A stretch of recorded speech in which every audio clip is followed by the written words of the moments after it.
If you've downloaded the repo resources, it may not be there because it's just my notes. My VS Code settings for recording, these may be useful for you.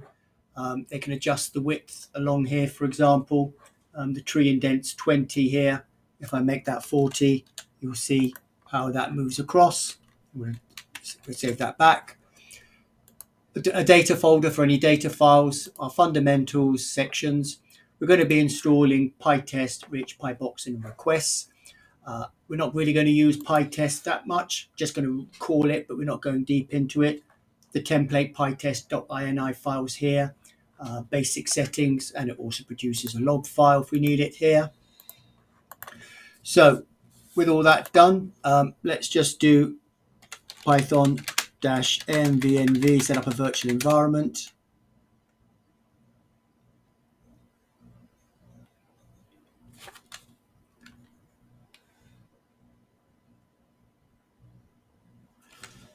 Activate S tab, we'll find the right thing. I'm on Windows, it'll be source, then bin, I think on Mac. We do that. Pip install -r req tab gives me requirements.txt. Let's install all of that. And we'll just do a very quick PyTest. When we start to run PyTest,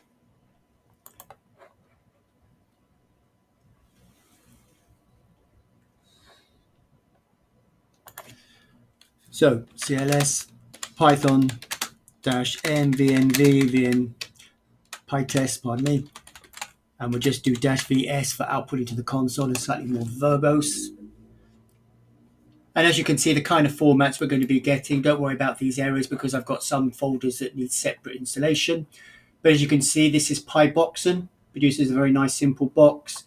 This is Rich, nice output here. And that'll be one of the first things. We have a few examples of Rich in the next video, but that's us set up. So we have our PyTest working, we're getting some results back. This needs to be run in a separate folder. So the best way would either be to take this out or hide it. But the main things is we're getting some items collected. And what we'll actually do is let's just do the same again, but we'll select O1 section only.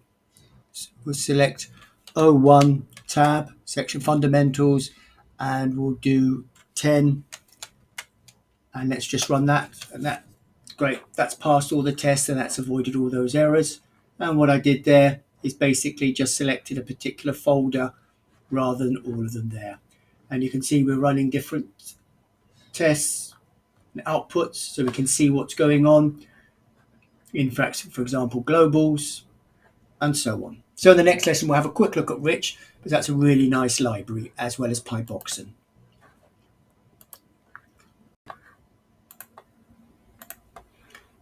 Cut.